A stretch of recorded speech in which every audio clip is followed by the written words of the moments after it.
This is an incredible story. So Shirley and I, we met on Facebook. We did. And she would follow things that we're posting about, what's happening to the animals, and I hate when I listen. And then she kept posting, and then, what did I say? Something like, well, then get out there and do something if it's bothering you so much.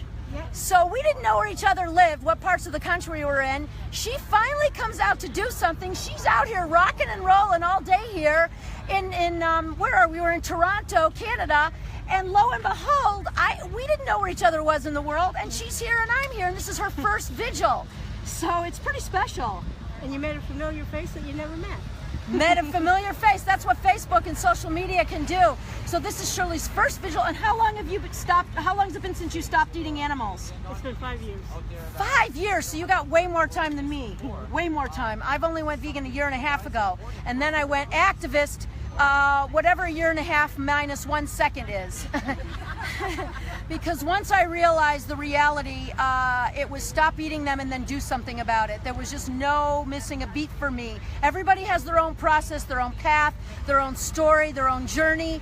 But mine was, I just could not just stop eating them. I had to then find people who were doing something about it. And so I found the Animal Rights Conference. I didn't know what it was.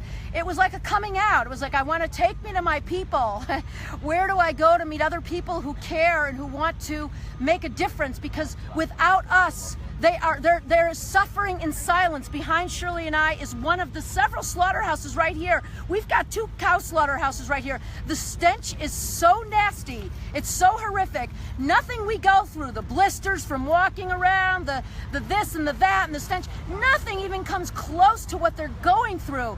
And after living agonizing, horrific, demeaning, disgusting, painful lives in confinement and being tortured, then they have to be transported here to be killed in an agonizing death.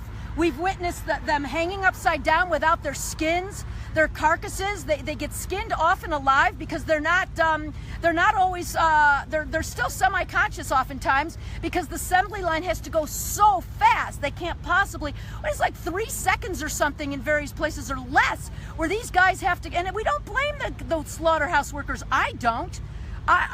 It's our responsibility. There's no blame anywhere. We just all need to take responsibility and check in with our own values, our own beliefs, and decide, is this in alignment? Is eating animals, is this worth it? Is my taste worth it? And once you make the change and you wake up, there's something that really shifts, right? We have a bond.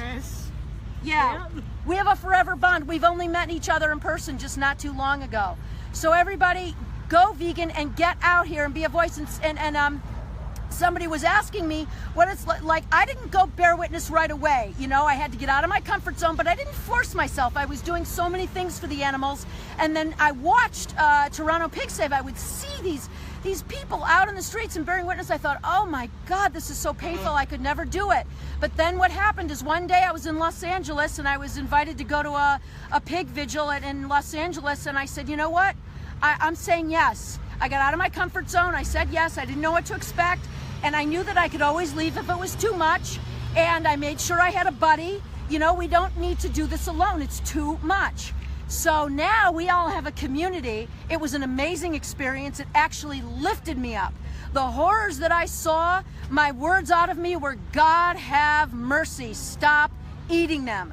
And I was not depressed. I was angry and upset, but it just fueled me more. And I want to show you of the people who are around. There are many, many more of us, but we're now going to eat a big vegan lunch in the park that one of the activists has made for like maybe 100 of us.